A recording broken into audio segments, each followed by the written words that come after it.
Rush Limbaugh was this year's keynote speaker at the Claremont Institute's Winston Churchill dinner. He also received the Group Statesmanship Award. This one-hour event begins with an introduction by Alex Spanos, the owner of the San Diego Chargers.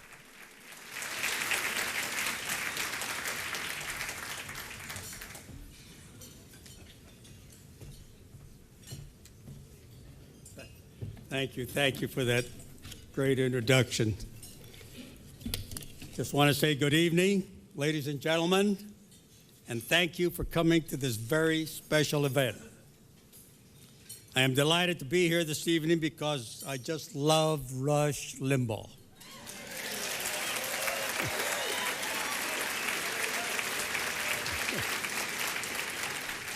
I love his courage, I love his principles, and most of all, I love that his heart is as big as his compassion and generosity.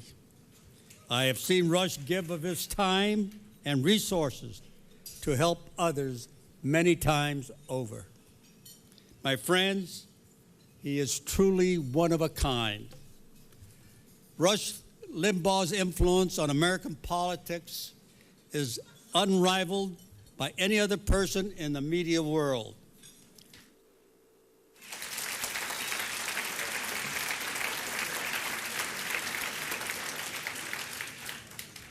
Although he holds no elected office, he commands the attention of millions every day. His statesmanship is right along with the best in the pantheon of the American political tradition. Rush Limbaugh is a patriot in every way. His agenda is America. His commitment is to the American people. Tonight, the Claremont Institute is honoring this true patriot by awarding him the Statesmanship Award, represented by the bust of Sir Winston Churchill.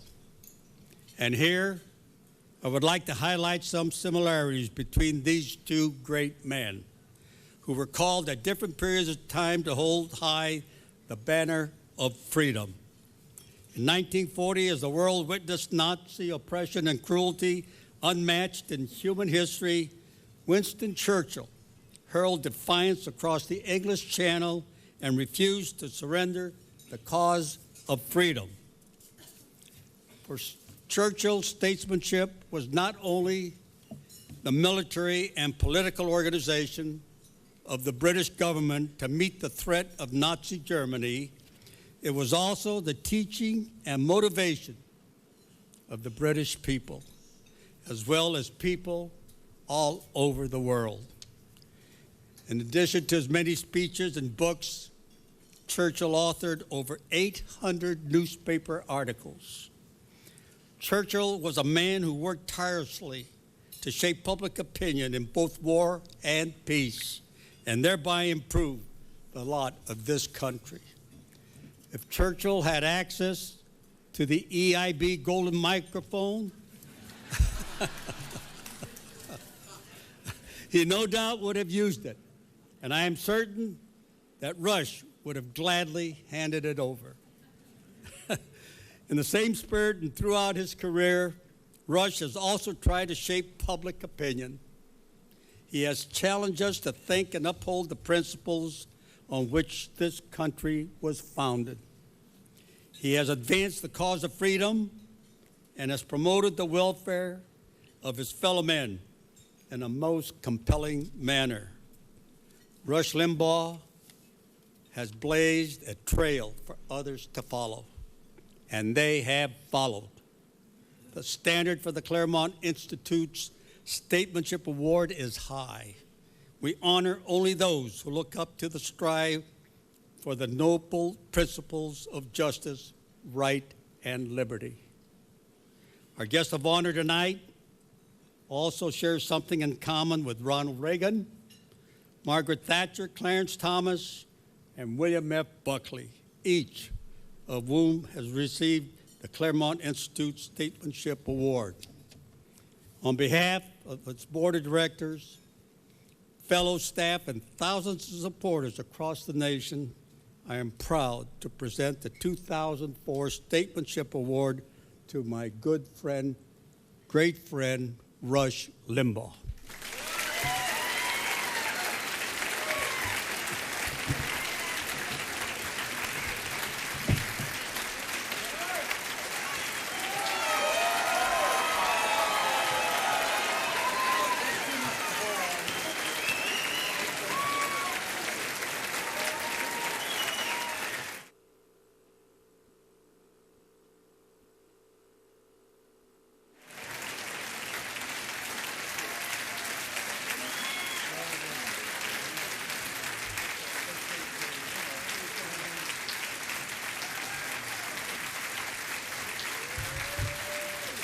Thank you all. Thank you. Thank you so much. Thank you.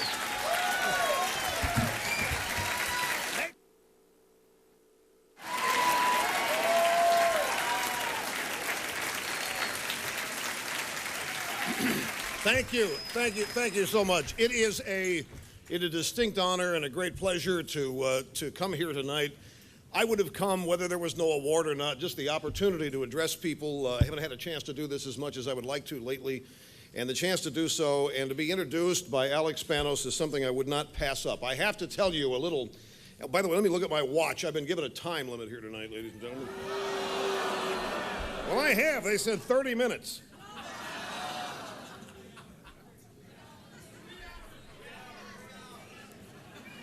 Doesn't matter. I can't hear you. I can't hear you. I follow instructions. I learned that a long time. Okay, so it's 8:30, so I got to be out of here by 9 o'clock. Well, we'll see. We'll see. I have to tell you my Alex Spanos story. I've got so many of them.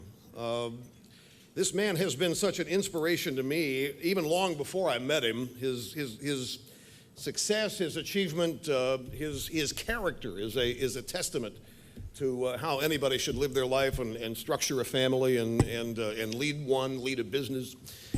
I forget the year. It was in the early 90s, and my radio program had been on the air maybe 4 years, and there was a lot of buzz about it, and we were at the sort of the zenith of popularity. It was new. There was a lot of curiosity about who I was, and a lot of attention. And I get this phone call one day, and this is still when all this is real new to me.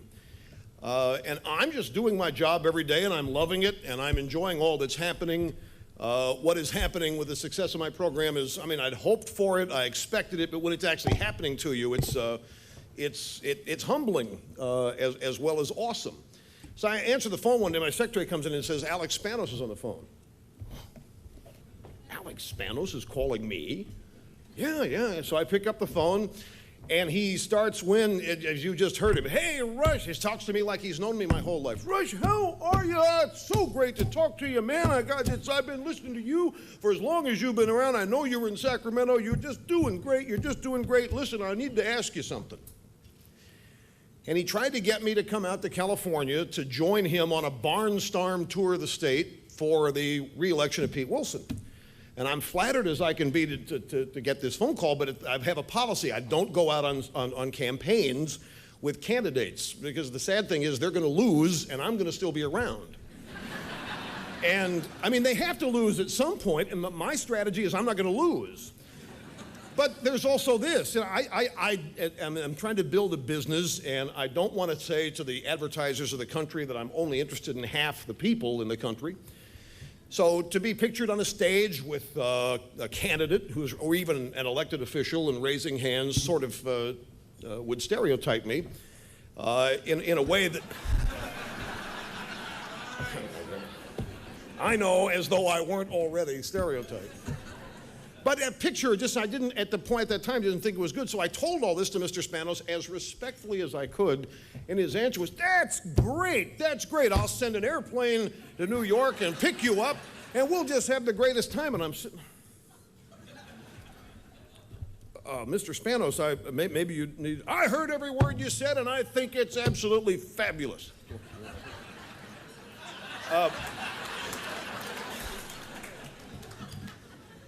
Did you get what you needed? He said, it's absolutely great. I heard every word you said, and I can't wait to meet you. This is going to be the most fun weekend you've ever had. And I said, Mr. Spanos, I would love to come out and meet you. I'd love to spend a week, but I can't. I just can't do. You know something? I just know that you're going to love. He would not take no for an answer. And what I learned was that it wasn't that he was not hearing me, and it wasn't that he was insistent or domineering or demanding. He was positive. He was inspirational. He was upbeat. He's gone through life, and he has never accepted no for an answer. There's no such word as can't in his vocabulary. And for me, it was a very educational experience. I ended up finally persuading him I couldn't do it, and he understood. But he kept after me, and we eventually did get together and do some things that did not involve candidates, and I feel all the more grateful that I've gotten to know him and can say he's a friend.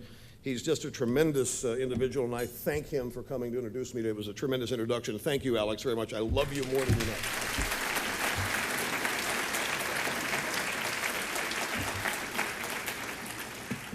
How many of you, ladies and gentlemen, one of the things I want to talk about tonight is where we are in America. You talk about bullish and optimistic. I am. I'm going to tell you something. And I have been. All through this year, I was optimistic. All through this campaign, when it looked like we were in the darkest of days, when it looked like the mainstream press was holding sway with all of this bitterness and rage and hatred, and they were using a combined effort with their friends in the political left to try to destroy the character and the presidency of George W. Bush. And I had people calling me throughout the year, Rush, what are we going to do about this? Because everybody's afraid the mainstream press was still holding sway. I kept telling people, look, they've lost their monopoly, folks. There's a new media. There's a whole new element of this country that is informed and educated, and those people don't hold the sway they did. They just don't. And it's true. But here, let me give you one of the greatest illustrations of this that I can give you. How many of you yesterday happened to see any pictures at all of the opening ceremonies of the Bill Clinton Library and Massage Parlor? How many hands do I see? Okay, I don't see too many hands, and I'm not surprised. Let me tell you, I watched it, not because I wanted to. I watched it for you. I watched it, my friends, because it's my business to do this. The Clinton Library opening ceremonies epitomized, if you will, exactly where the left in this country is today. First, where was it? It was in a red state. They hate red states. In fact, the media in this country, what I call them the liberal spin machine. I don't like to use the word mainstream press anymore. The liberal spin machine was there. They were all excited, but they're thinking about sending foreign correspondents to the red states to find out what people, and to the red counties of California, to find out what Americans are really like. So here they all have to come to Arkansas, not just a red state, folks. They have to go to the Bible Belt. Oh, this couldn't be any better. And then when they get there, what are they there to do? They end up standing in a pouring, drenching rain for 4 hours. And what are they looking at? They are looking at a replica of a mobile home, ladies and gentlemen.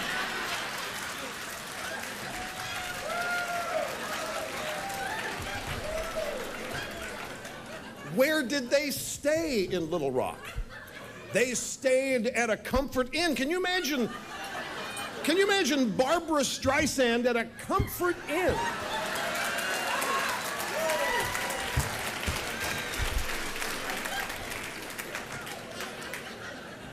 Some of them stayed at the Paula Jones Hotel, now called the Peabody.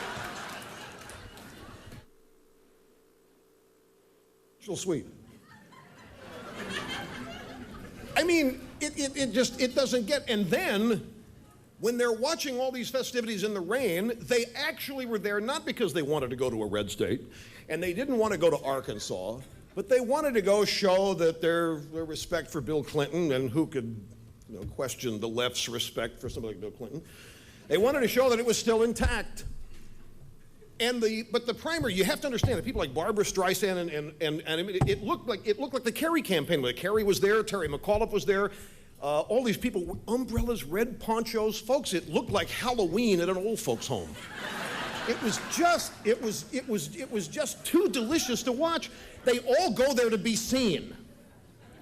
This crowd doesn't go because they want to pay respect. They go there to be seen. They knew TV camera. Nobody could be seen because of all the umbrellas, because of all the rain. You had to watch this for 3 hours to find out who all was there. Meanwhile, the greatest speech all day that these people who hate the red states, who had to go to Arkansas, a red state, to honor Bill Clinton, the greatest speech they listened to all day was delivered by President George W. Bush. I mean, it was awesome.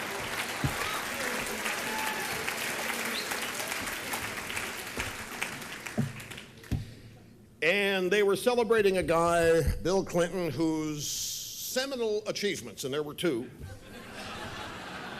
Well, see, now wait a minute. I said achievements.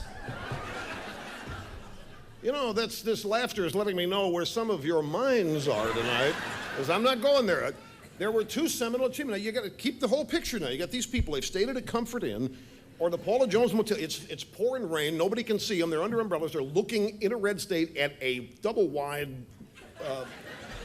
replica here. They can't get inside and see what's going on. And why they weren't let inside, like maybe the massage rooms were still open in there and the guests couldn't get in. But the two seminal achievements of the man they are there to honor were both conservative, originated, and oriented welfare reform and NAFTA. And aside from that, what did Bill Clinton do? His number one visitor to the White House was Yasser Arafat. I mean, we all know the impeachment saga and this and that. I just thought it was delicious and delightful to watch. When I first started watching, I was a little bit bummed. Oh, do we have to go through all this again? And do I have to talk about it? And then I said, wait a minute, what am I looking at here? And I thought of it as I just expressed it to you.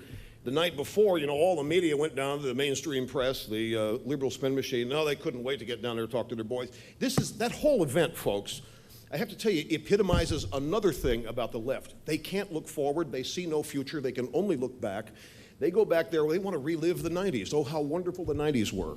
Some of the times they think that we're still in the 30s, soup lines. It's the most amazing, well, if you listen to them talk about the most robust economy the free world has ever known, you would think that this is still the soup lines in 1930 if you listen to them talk about it.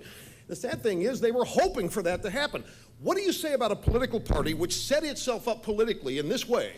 It only benefited when America was harmed or America wasn't doing well. Bad news for America was good news for them. I'll never forget Dick Gephardt one day during the .com stock market implosion. He's out there all rubbing his hands together. He's all excited. For every 100-point drop in the stock market, he said, we're going to pick up a seat in the House. And I'm watching this. This is not going to fly in flyover country. People don't want to hear people happy that the economy is tanking or the stock market's going. But yet there they were. And they just look at the past. They want to relive the old days. And here's why. And this is important to understand. For if we all want to remain optimistic, and I think we should, and if we all want to be optimistic so that we inspire others that we come in contact with to remain optimistic and inspired as well, we have to understand what's happening. For the longest time, the left, and by the left I mean the institutions of the left, the one that they still have a total dominant control over, and small inroads are being made, but they still do, is education. But when it comes to the media and when it comes to government, they are losing and losing fast. They lost the House in 1994. They haven't gotten it back. Their margin is increasing. Their margin of defeat is increasing. They lost the Senate.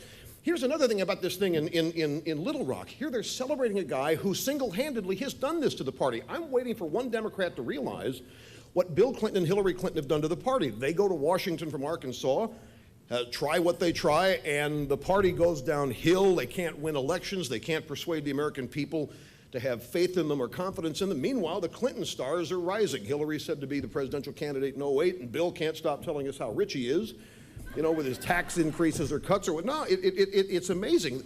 And yet they keep honoring these people. And the reason for it is because, folks, their monopoly, they had a media monopoly and they had a government monopoly. You have to understand about the left.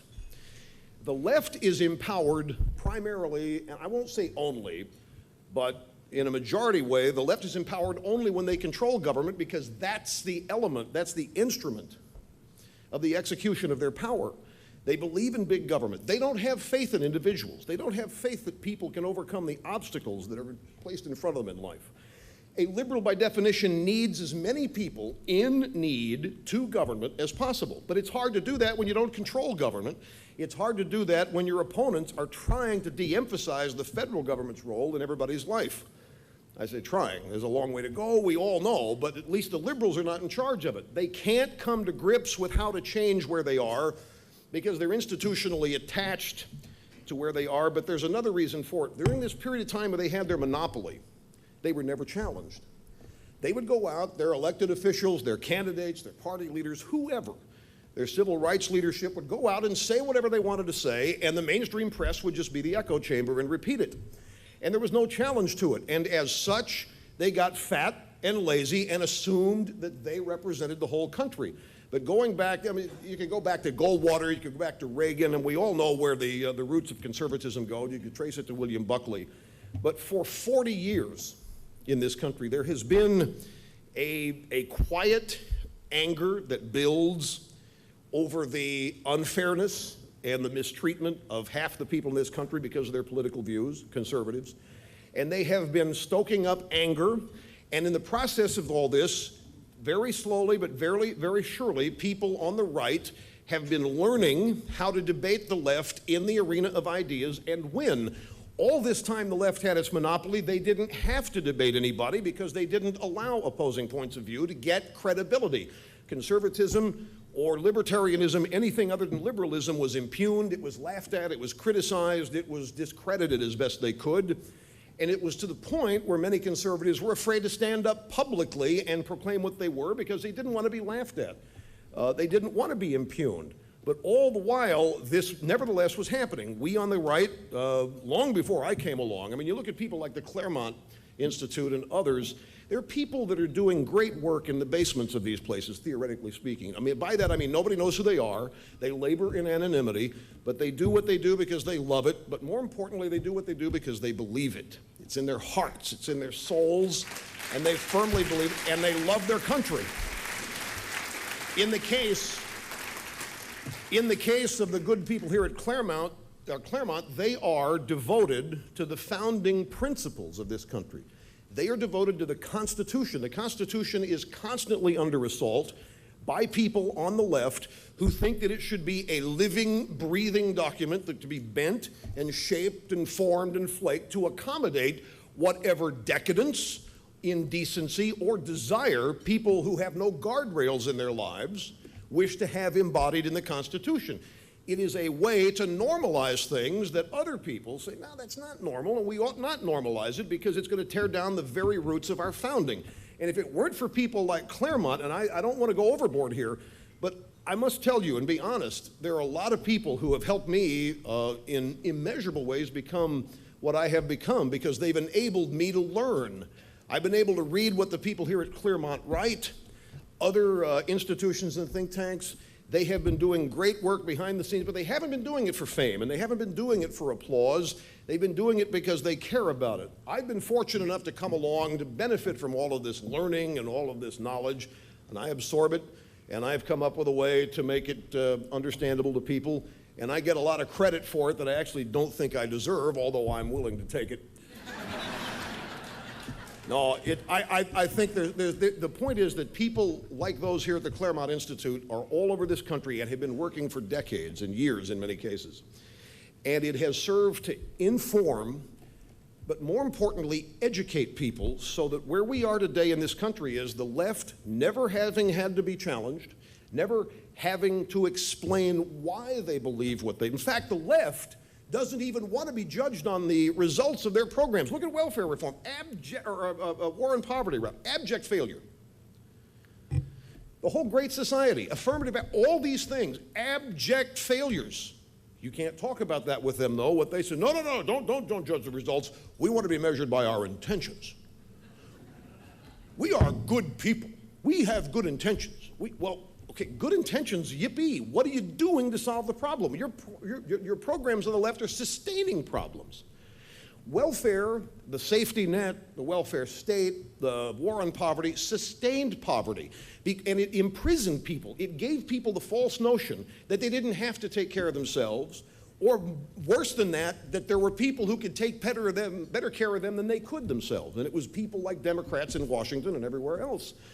And to me, it's a crying shame that so much potential in this country, so much human endeavor and potential has been stifled by a bunch of people who would rather have those people in America in a state of need, because that state of need is what empowers the left. All during this period of time, they got arrogant and they became condescending, and to the point now, you can look at them and you listen to people talk, the stereotypes of Republicans or conservatives were racist, were sexist, were bigots, were homophobes and all this. We are the party of the rich. We don't care about the poor. We just as soon tromp on them. Tax cuts are nothing more than us leaving our homes, going out at night and taking money from the poor, putting it in our back pocket and getting rich. Economically, it makes no sense, but that's what they say. And there are a lot of people who don't know any differently that grow up believing this sort of. In fact, it's just the exact opposite. Who are the true elites in this country? Who are the people that have to sort of hold their nose and when they go to Arkansas? Who are the people that think it's necessary to send a foreign correspondent into Missouri to find out what people there are like? These are the people of the party of the people. These are the ones they claim to have the great understanding of the great unwashed, the hoi polloi, the disadvantaged, the poor, the thirsty, the hungry, the disadvantaged, all of these. They don't have a thing in common with them, and they don't want to have anything, and they don't want to be around them.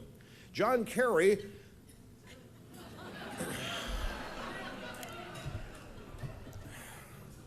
now that's not fair. I mean, to laugh at old Lurch that way.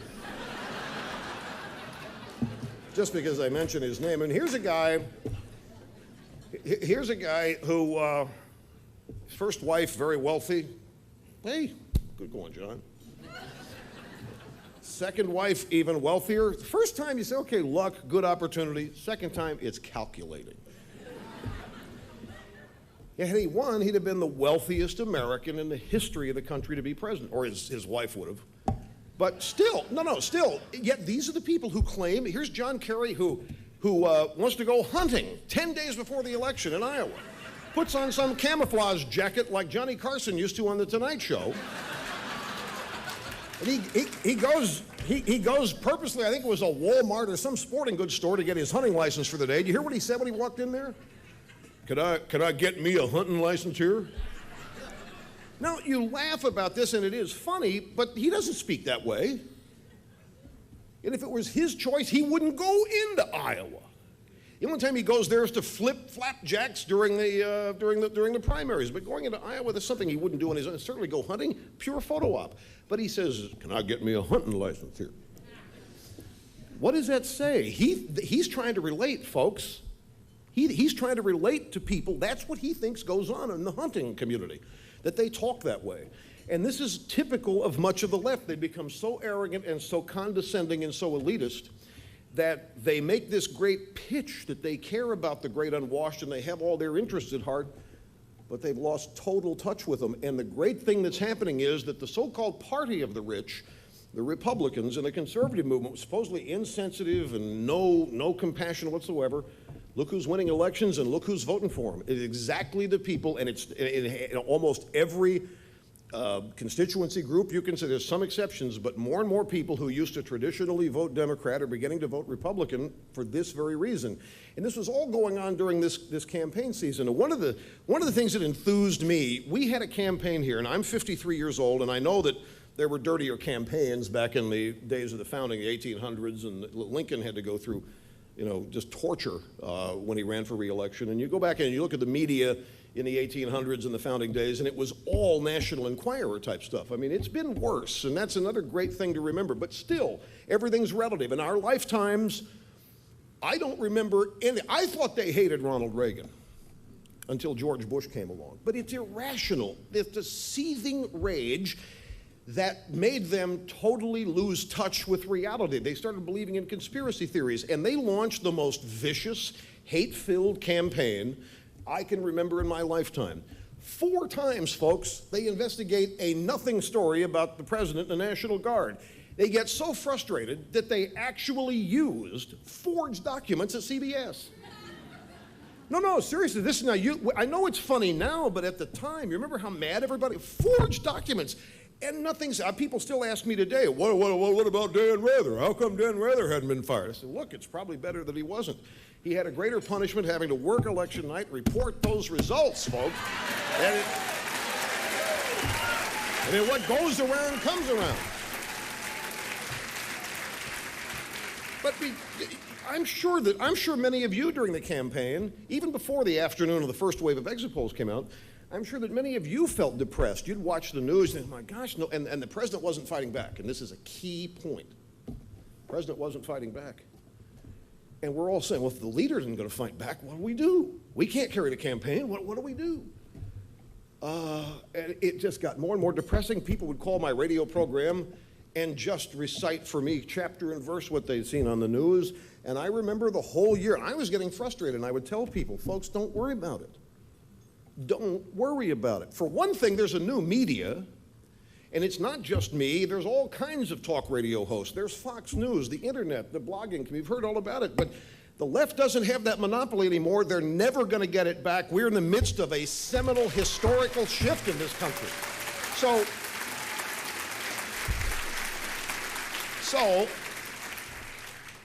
So people are calling me, and I'll make this personal for just a moment, although this is a small factor in my reasoning and thinking, but people would call me and just start wailing and moaning about, and sounding all defeated and full of doom and gloom about this campaign and the Michael Moore movie, then the 9/11 hearings, the National Guard story. It just never stopped. And I said to a couple of them, what, am I not here? I've been here for 16 years. They're not getting away with it anymore. You know, for every one of you that watch this stuff, you think you're watching it in a vacuum. You think you're the only one smart enough to figure it out.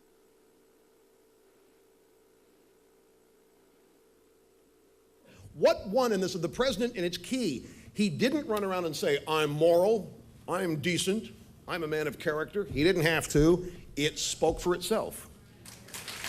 Now, the reason this is important, we live at a time where many people fear, and it's a justified fear, that we're in the middle of a cultural decay, that the pop culture in this country, the entertainment pop culture, is starting to define who we are, negatively impact our future. And many of us who were raised with what we consider to be manners, traditions, institutions that have defined this country for years, character, trying to do the right thing, honest, all these things, don't cheat. Seems like the people not doing that are the ones winning. They're the ones getting famous. They're the ones that are becoming wealthy and so forth. And everybody else is playing it by the rules, seems to be getting trampled on. And throughout this year, I would say, folks, these values, these traditions, these institutions, they're timeless. And they endure because of their decency, they endure because they're right, they endure because they're quality, they endure because they have been battle tested. And if you just sit tight, I'm not saying take it for granted, I'm not saying don't work on it, don't go work and get vote out, but don't worry about this, because this kind of, throughout the year, I'm telling people I'm not worried. In fact, I think that all this stuff backfiring. I think Michael Moore's the best friend we ever had, just like Dan Rather's the best friend we ever had. I think the Richard Clark, the 9/11 committee hearing. Because the President of the United States, whatever you think of his politics from day to day, the President of the United States is not an unlikable man. He is not a dislikable man. In fact, just the opposite. He is the essence of decency. He is the essence of class and dignity. And it spoke volumes. His very comportment, his very existence, the way he conducted himself in the campaign and out of it, trumped and triumphed over all of that seedy manure that was being launched at him. And he didn't have to respond to every charge individually. He didn't have to counter it, because these things are time-honored and true, and they triumph when they are present in leadership. And what's happening with the left, their crack-up is such that they are getting more and more shrill, more and more. I can't think of just the hatred and the conspiracy theories they came up with. How you can go to the library, and just like you won't find a book there, Great Moderates in American History.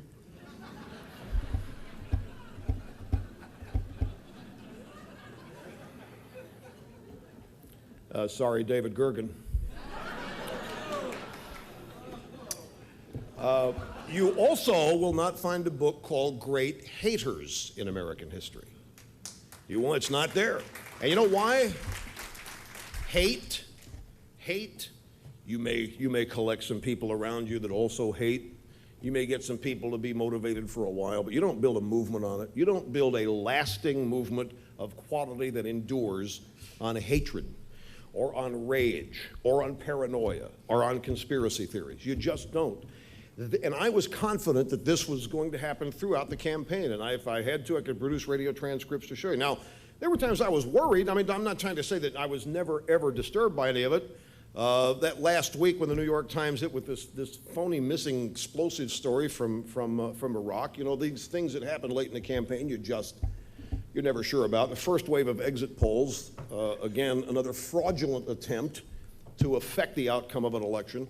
Worried about those things, but the thing to be happy about here, and this is hard, you know, just like there's no book Great Moderates in American History or Great Haters, at the same time, it's very hard to be optimistic and positive. Seems like negativism and pessimism are just easier for human beings to attach themselves to. And you know it, the reason that you don't have to go to the book to find out how to be, a library to find out how to be negative either. We can all do that. But you look at the people that have made gazillions of dollars writing books on positive thinking, because it takes work, it takes effort. And when somebody charts that course as a leader, it's tougher on that person than anybody else to stick to it, because everybody around him is beginning to doubt him or her. Don't mean to be sexist about this. And that's, I think, a testament to so many people who actually truly believe that their values are part of their core, rather than some others who will just say whatever. And another example of that, the Democrat campaign. When it looked like God was going to matter to the Democrats, well, guess what? Kerry started saying he believed in God. And then Kerry said he was going to take, now stop and think of it. Here's a campaign that is basing itself on the abject fear of religious people running for office and winning. They're saying of Bush, well, he believes in God. We can't have that. Why, he's governing from the book of Revelation. We can't have that. Liberals are paranoid and just scared as they could be of the Word of God. But when it got down to the election, it got very close, and they started looking at their polls, and they found out this mattered to people. Guess what? John Kerry said, and I'm going to take my faith in the Oval Office every day, and I'm going to read the Bible. I can't believe what I'm hearing. I'm saying, what is his base going to say about this? His base, they hate God, they hate people of religion, they are afraid of them. The whole left is really operating out of a base of fear. That's how you have to understand them. And then I said, no, wait a minute, Rush. He knows, or they know, that he doesn't mean it, that he's just saying it. And there's a big difference in saying it and believing it. And people know when you're just saying it, because you'll say anything. But when you believe it, when it's in your core, when it governs your life, when it steers your life, people pick up on it. And that's infectious. People that have a belief system, a core value belief system, and then can explain it to people. And not in a way that gets in their face and wags a finger and says, you're wrong, you're going to be in trouble. That's never going to persuade anybody. All that's going to do is cause rebellion. One of the best ways to persuade people is to just set up a set of circumstances to which the conclusion is obvious and let them come to it themselves, and they'll think they're smart that they've finally gotten it. They don't realize they've been persuaded, but who cares who gets the credit, as Reagan said, as long as the objective is advanced. And the bottom line here is that I think that's what core values do. And so it brings me back to the Claremont Institute. They operate on a set of core beliefs. There's a lot of elements to what I call, or we call, conservatism. And some people that are in the midst of conservatism don't like the label. They think it's too limiting, or they think conservatism doesn't pay fealty to the thing they're interested in. Doesn't matter. They still stay loyal and true to their beliefs. The Claremont people believe in the Constitution. And I'll tell you something. I am glad that they do, and I'm glad that there are people who care enough about it to take slings and arrows over people who say they're wrong, or they're stupid, or they're old-fashioned, or whatever. Because the Constitution, you take a look at this country. I mean, I marvel at it. I marvel I'm in awe of so much of this country. We have a war going on in Iraq, a war on terror. We have 18 and 19-year-old men and women who are volunteering, and they know when they volunteer now where they're going. They're not going to be sent somewhere to spend their time on a base. They're going to combat, and they do it. At the same time, you can go to various parts of LA or Miami, and you can find people the same age who only care about getting a date to go to the big club that night and maybe get score. It's a great country because while there are people who are willing to not take seriously the future of the country, they just want to get into their sybaritic and hedonistic delights and pursuits, there are still plenty of people who understand what it takes to defend this country. And they're out there and they're putting their lives on the line. And that, I don't mean myself of things here because my mind is so fertile.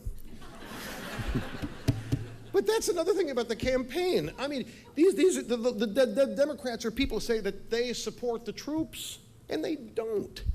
They actually do not. If the worst thing that could happen to them, they go into a panic what if we find bin Laden? Oh no. Wouldn't we all be happy that if we won the war on terror, if they won the war on Iraq, the Democrats would not have been, they would have been panicked over this. Who wants to be in that sort of political situation? In the meantime, while all that's going on, these people are undeterred. They're volunteering. They're doing what they think is best to defend the country. Based on what they've seen, there's not a draft. Nobody's making them do it. They may seek educational opportunities or economic opportunities in the process, but look what they have to risk in order to get those opportunities. In their case, they're risking their lives. I have so much love and respect and awe for people who do that. 99.9% of the people in this country haven't done it and don't know what it's like.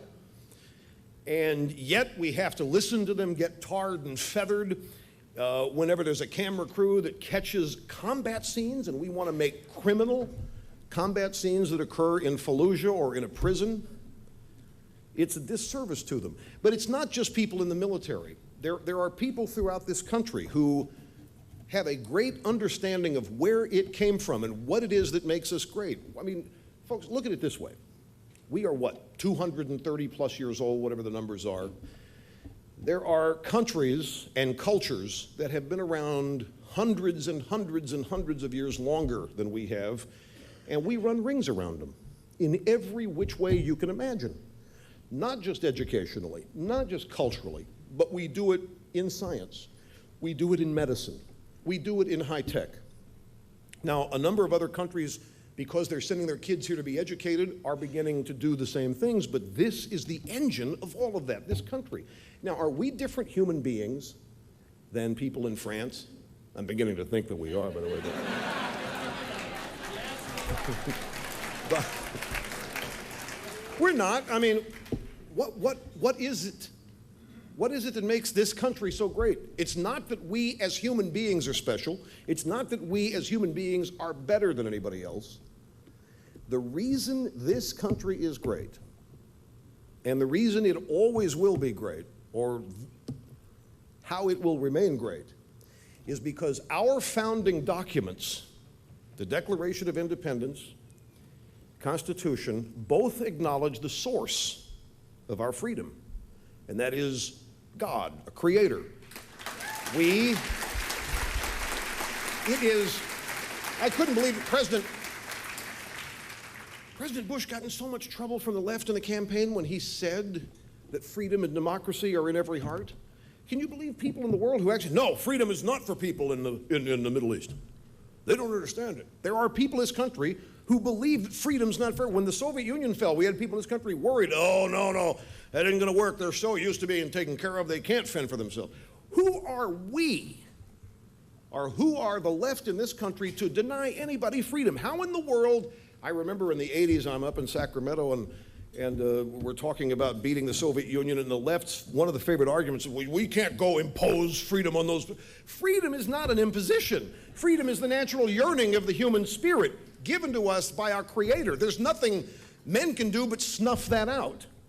And that must be guarded against and fought against. Our Constitution, our founding documents embody this. It is our freedom that allows the human beings that live in this country and who migrate here to seek whatever it is their ambition and their talent level and their desire will allow them to seek. There are obstacles in this country, no question. We punish achievement with our tax code. We're constantly trying to reduce these kind of things. But compared to the way most of the people in the world live, it's no contest. And that is why we run rings around people. We have the freedom to pursue our desires, our ambitions. We have the freedom to simply go out, pursue excellence as we define it, be the best that we can be. Some people do not have the freedom to leave a house every day. It's something, and the thing that's scary, and the reason why some of the work here at Claremont Institute is so important, is that so many people in this country are born, and you can't really blame this, it's an educational project, they take it for granted. They've never known anything else. They've never known, anything but life in America. And I have a friend who grew up in Los Angeles. And the first time this friend left LA at age 20, she was stunned that every place in the, and I'm not making this up, every place in the country did not have lights as far as you could see at night. Now, it's just an illustration. People, you take for granted, people become accustomed. This is why it is important to try to understand where we came from and how absolutely, fortunate, lucky, blessed that we are, that we had people founded this country of the intelligence and the courage and the conviction that they had, because it's all there. The reasons for the greatness of this country can be found in the founding, can be found rooted in the history of the way this country was founded. And that's why it's so important to never forget it. And whenever a question comes up in our society or in our culture about whether something should be done or not be done in a matter of law or be legislation, you can't go wrong by going back and looking at the original intent of the founders of the Constitution, the founders of the country. And there are people like here at the Claremont Institute who are constantly working to help people learn and understand this.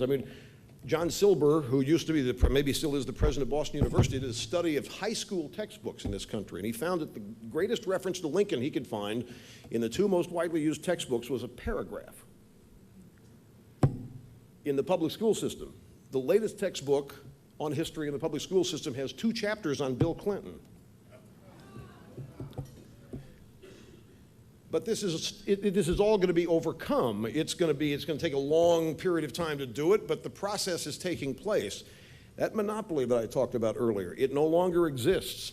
And the reason why we are ahead and winning, and by the way, don't be worried about what the so-called mainstream media today writes about, say, the new media, or says about it. They are today the writers of current history, but they're the ones losing. They're not going to write the truth. Why would they write about their demise? In fact, they're retrenching and they're getting even kookier. I heard Chris Matthews on TV the other night after this incident in Fallujah. See, I mentioned his name and people starting to laugh at that now. That's not good for him.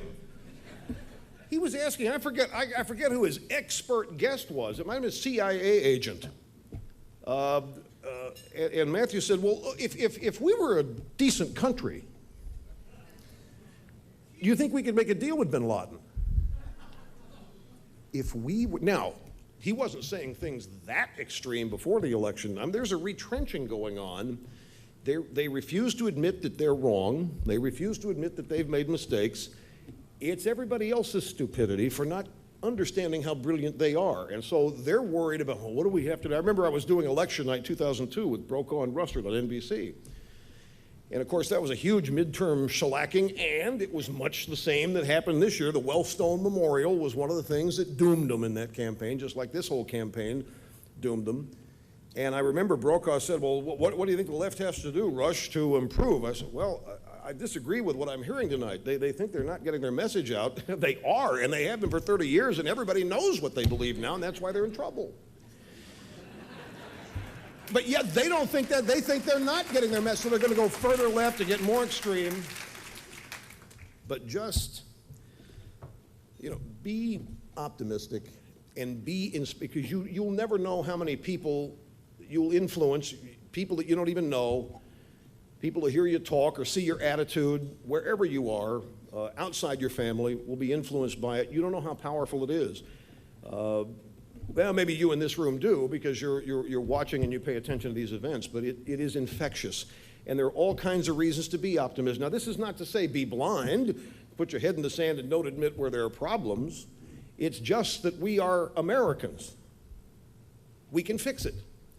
We can fix whatever's wrong in our country if we all understand what it is and are honest about defining the problem, and then understand that there's no holding us back. And understand too, it's the left that thinks there's all kinds of lost causes out there. Let them be doom and gloom. Let them be down and distraught, because it only is going to turn more people away from them. Young, old, you name it. It's a great time to be alive, and it's a great time to be an American. It always is a great time to be an American, and I could not be more grateful for the life that I've had and the success that I've had and the opportunity to get to know people that I have had because of the success I've had, and it's all due to the opportunities that are present in this country. I love to tell people. Sorry about that. I love to tell, you may have heard me tell this story on the radio. There was I guess a month or 6 weeks before the election, some student at a college newspaper in North Carolina wrote a piece about how he and his friends, he and his buddies, 2021, were all going to commit suicide if Kerry lost. It was a satire piece, but they were depressed as they could be. And so I talked about this, and of course when I do that, it generates a lot of reaction, and people emailed this kid and his university paper and so forth, and shut down his server, which I love doing. I love shutting down people's servers. It's like, I don't know if you heard this or not, but do you remember this group called votergasm.com? Let me tell you about this. There was this group of recent college graduates from Madison, Wisconsin, Harvard, Tufts, I mean, all these liberal institutions, and they had a voter registration drive, just like all the left had. You know, how about P. Diddy, vote or die? That's going to really inspire people. All these voter registration efforts were just jokes. Yet the Democrats are embracing all these people, taking them dead seriously. P. Diddy, he's a rap singer, but my gosh, don't turn him into a political icon, or you're going to go down the tubes with him, and they did. This group up in Boston, votergasm.com, they were going to register voters, and the idea was, on election night, go have sex with whoever. I got a hold of this, and I read this, and I said, you know, these people, they're onto something here, but they need a slogan.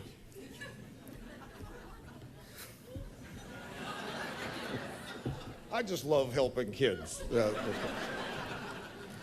So I said the slogan, and we got a little back and forth going, and their server was shut down too as a result of this. I said, what you need to do, you need to have something that's really going to you're going to spell out what you're really all about, and it's going to draw people to your movement. And that is, you need a slogan, I voted for John Kerry and I got screwed. And they did it.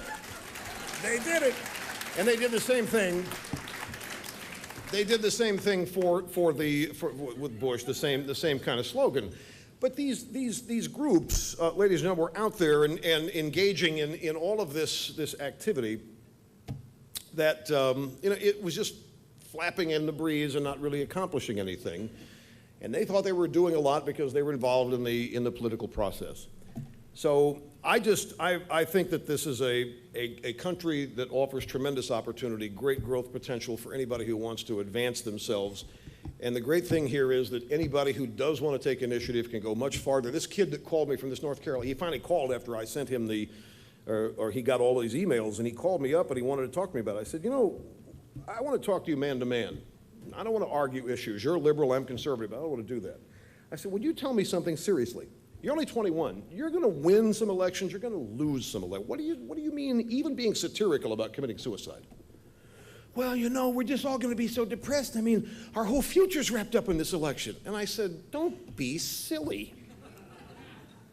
I'm 53. What do you think Watergate was like for people like me?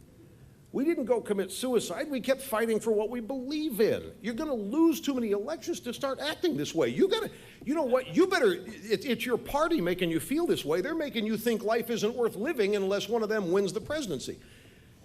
You need to structure your life so that your success is not determined by who wins elections, but that you advance your goals and ideals culturally, ideologically, and educationally by way of who wins elections. But if you're going to sit there, what do you believe in? I asked him, what do you think should happen? Well, I was raised by a gay aunt, and I think we ought to have gay marriage. I said, so you're going to go commit suicide rather than fight for it. You know what you have to do?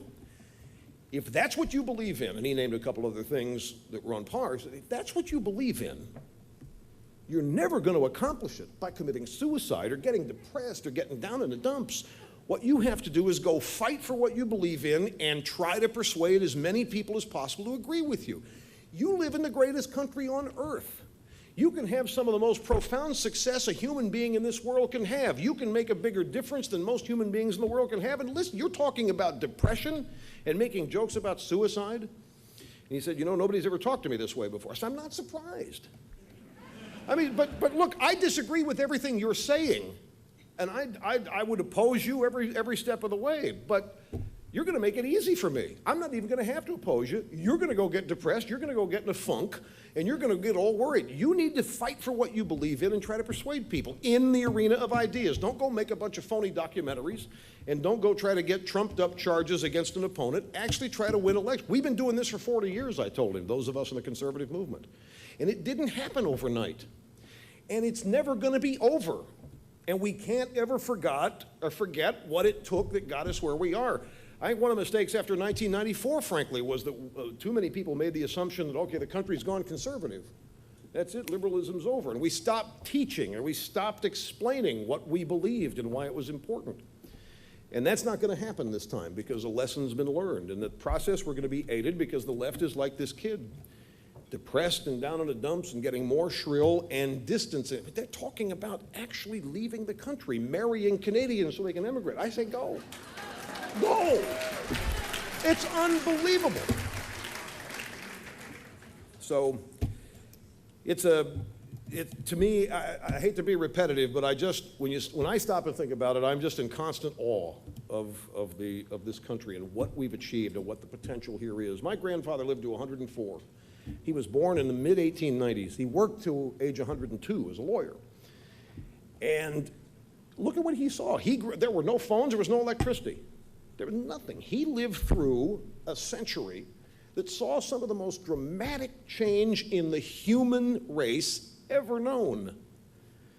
He went from, he wrote a big, huge book of love letters to my grandmother. And I said, where'd you find time to do this? He said, what do you mean? That's all the time we had to do. You know what? They read to each other. They read to themselves. There were no phones. There was no television. They got on a horse and buggy and they went to the park and they read to each other.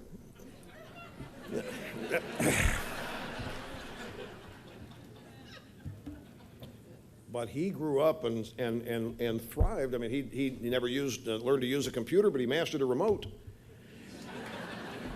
And I'll guarantee you he would not have been intimidated by a touch-screen voting machine. And he'd have known the difference between Pat Buchanan and Al Gore. This kind of change, this geometric expression or expansion is happening and is potential throughout every year and decade in this country, as long as there are people who are open to it and wish to advance it and are not afraid of it and are not going to categorize it politically as somehow unfair and otherwise to people that may not immediately have access to it. So I think we're all very fortunate, and I hope we never forget this, and in the process inspire as many people as we come in contact with, because that's how this revolution, if I may call it that, is going to continue, because it must continue in the basic root form of education and understanding. Thank you all, ladies and gentlemen. It's been a thrill to be here and to receive this award. You all have been great. Thank you. Thank you so much. And thanks, Alex, again for that introduction. And thanks to the Claremont Institute for having me. Thank you all very much.